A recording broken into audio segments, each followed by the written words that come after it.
Somewhere around your late 20s, a quiet clock starts ticking in your head. You don't remember setting it. Nobody handed you an instruction manual.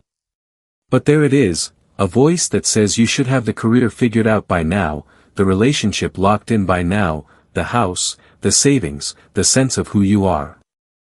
And when reality doesn't match that invisible schedule, something in your chest tightens. You feel behind. You feel late. You feel like you're running out of time.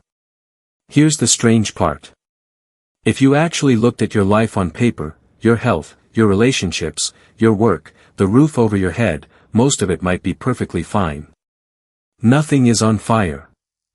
And yet the pressure remains, constant and low-grade, like a hum you can't quite locate. That's because the pressure often isn't coming from your circumstances at all. It's coming from a timeline you built without realizing you were building it. This video is about that timeline, where it comes from, why it feels so real even though it's invisible, and how to replace it with something that actually serves you instead of something that quietly torments you. Let's start with a simple but uncomfortable question. When you imagine being behind what, exactly? Behind whom? If you sit with that question honestly, you'll usually find the answer isn't really about your own goals. It's about a comparison.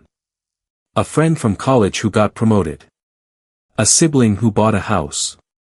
A stranger on your phone who seems to have it all assembled by 32. Somewhere along the way, their timeline got quietly copied into your mental spreadsheet, and now you're being measured against a life you never actually chose. Psychologists have a name for part of this mechanism: social comparison. The idea, first proposed by psychologist Leon Festinger back in the 1950s, is that human beings figure out how they're doing by looking sideways at other people, especially when there's no objective yardstick available. And there is no objective yardstick for a life well lived. There's no universal exam that tells you whether you're succeeding at being a person. So your brain, uncomfortable with that ambiguity, borrows a yardstick from whoever happens to be nearby: classmates, coworkers, siblings, influencers. It turns their pace into your deadline. Layered on top of that is something researchers call the social clock, a term coined by psychologist Bernice Neugarten, who studied how every culture carries an unspoken sense of the right time to do things. The right time to graduate. The right time to marry. The right time to have children, to own property, to make partner. Neugarten found that people who feel off time, either earlier or later than this cultural script, often experience real psychological distress, not because anything is objectively wrong, but because they've fallen out of step with an expectation they never consciously agreed to. So you end up with two forces working together. Social comparison hands you the data points. The social clock turns those data points into a deadline. And your nervous system, which cannot easily tell the difference between an actual emergency and a perceived one, responds to that deadline as if it were real. It floods you with urgency.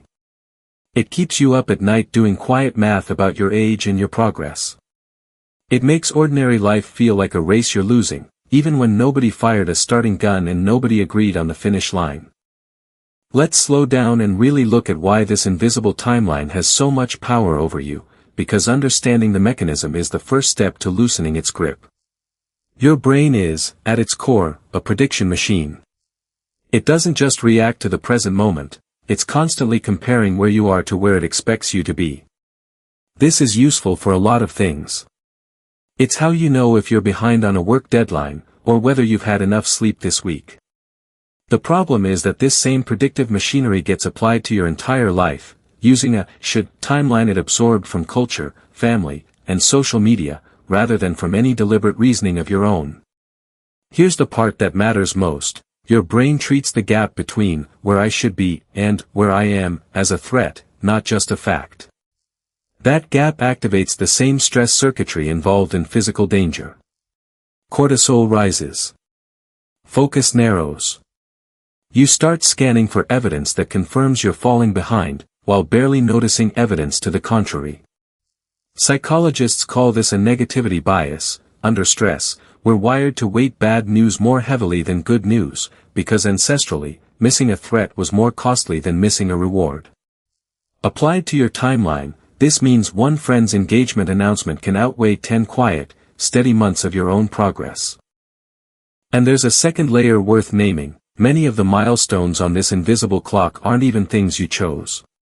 They were inherited, from your parents' expectations, from the media you grew up consuming, from a culture that equates being on schedule with being safe and successful.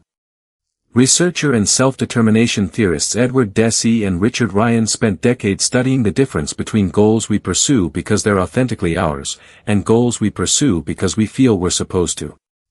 Their research consistently found that chasing externally imposed goals, even when you achieve them, tends to produce far less satisfaction and well-being than pursuing goals that reflect your own values. In other words, even hitting the deadline on someone else's timeline often doesn't bring the relief you expected, because the goal was never really yours to begin with. This is why comparing your age to a milestone can feel so hollow even when you succeed. You clear the bar everyone said mattered, and the anxious hum barely quiets. That's a signal. It's telling you the timeline itself, not your effort or your worth, is the flawed instrument. So if the pressure isn't really about your actual progress, and it isn't fully relieved even by hitting external milestones, what do you do with a nervous system that's been trained to sound the alarm on a schedule you never agreed to? You don't fight the feeling directly, that rarely works for long. Instead, you change the measuring stick. And that's where the real work begins. The first shift is what we might call replacing the calendar with the compass. A calendar tells you where you should be by a certain date. A compass tells you which direction you're actually moving in. Timelines are calendars, rigid, comparative, borrowed from other people's lives. Personal milestones, done right, function more like a compass. They're built from your own values, and they measure direction and momentum rather than a fixed deadline. Practically, this looks like taking an honest inventory. What actually matters to you, independent of what your parents wanted, what your college friends are doing, or what looks impressive online. Maybe it's creative work. Maybe it's financial independence. Maybe it's deep, steady relationships rather than a specific relationship status by a specific age. Once you identify what genuinely matters to you, you can set milestones around that, not married by 30, but building relationships where I feel safe being fully myself. Not director by 35, but growing my skills every year in a direction I actually care about. These milestones don't come with a countdown clock, because growth in the things that matter most rarely moves in a straight, punctual line. The second technique is something psychologists studying motivation often refer to as process focus over outcome focus. When you fixate on a distant outcome, the promotion, the wedding, the milestone birthday, your brain measures your worth by whether that single point in the future has arrived yet, and everything before it can feel like failure in waiting. But when you shift attention to the process, the daily and weekly actions that build towards something you value, you give your brain something it can actually register as progress, in real time. Research on goal setting consistently shows that people who track process, like consistent effort or specific habits, tend to sustain motivation longer and feel less anxious than those who fixate purely on a distant outcome. This isn't just a mindset trick, it changes what your brain treats as evidence. Instead of scanning for, have I arrived yet, it starts scanning for, did I move forward today, and that is a question you can almost always answer with a yes. The third insight is about time itself, and it comes from a concept psychologists call time perspective.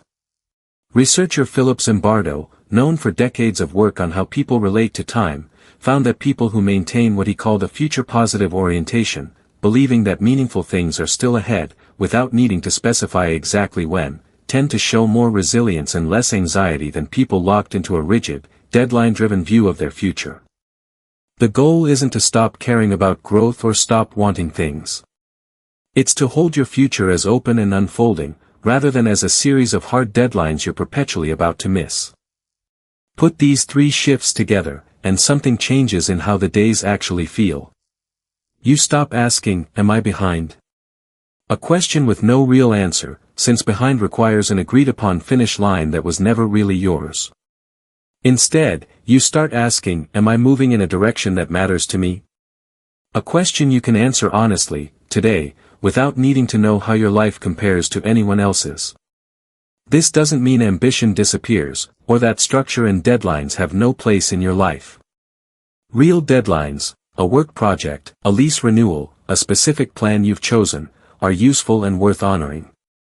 The distinction is between a timeline you consciously chose because it serves a goal you care about, and a timeline you absorbed passively from comparison and cultural noise, one that quietly runs in the background generating pressure without ever asking your permission.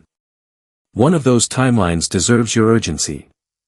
The other deserves your skepticism. It's also worth saying plainly, feeling behind is not evidence that you are behind.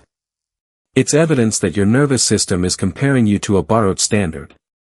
The discomfort is real, but the story attached to it, that you've somehow missed your window, is usually not.